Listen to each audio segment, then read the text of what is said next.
আওয়ামী লীগের অনেক শুভাকাঙ্ক্ষী নেতাকর্মীর কাছে আমার প্রশ্ন যে আপনারা আবার যে শেখ হাসিনাকে যাকে বাংলাদেশের ইতিহাসে এত নির্লজ্জ কিংবা এত ব্যয়াপনাভাবে তাকে পতন করা হয়েছে বাংলাদেশের ইতিহাসে আর কোনো সরকার কেমন করা হয় নাই। বিএনপির সরকার ছিল, সে তো আর দেশ ছেড়ে ফালায় নাই, আপনাদেরকে ফালানোর সুযোগ পর্যন্ত দেয় নাই। আপনারা যেখানে আশ্রয় নেবেন, এলাকা মহল্লা শহর অনেক জায়গায় নির্যাতন হয়েছেন। আপনাদের নেত্রী দেশ থেকে পালিয়ে গেছে, আবার তাকে বলেন আবার বাংলাদেশে আসার জন্য, আবার বাংলাদেশে সরকার গঠন করার জন্য শেখ হাসিনা সরকার বারবার দরকার। আপনাদের কাছে প্রশ্ন, আপনাদের কি ন্যূনতম লজ্জা আছে এ ধরনের কথা বলার?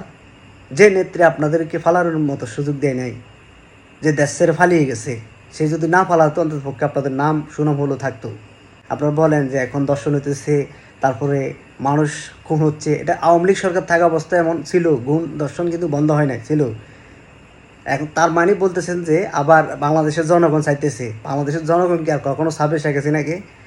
তার যে অধঃপতন, যেভাবে তার পতন হয়েছে, সেম শ্রীলঙ্কার যেভাবে হয়, বাংলাদেশের ইতিহাসে এটা মানুষের কাছে কিংবা ইয়ং জেনারেশনের কাছে আজীবন এটা কিন্তু লিপিবদ্ধ থাকবে যে শেখ হাসিনার পতন।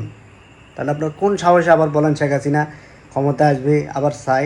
তো আবেগ দিয়ে কখনো জীবন চলে না। এভাবে আবেগ ইমোশনাল হয়ে ফেসবুকে স্ট্যাটাস থেকে অবশ্যই নিজেকে বিরত রাখবেন। নিজের জীবন বাঁচানোর জন্য যেভাবে আছেন ওইভাবে নিরাপদে থাকেন। অবশ্যই এ ধরনের কর্মকাণ্ড থেকে আবেগ দিয়ে কখনো মানুষের যে রাগ ক্ষোভ বাড়ানোর চেষ্টা করবেন না। ধন্যবাদ।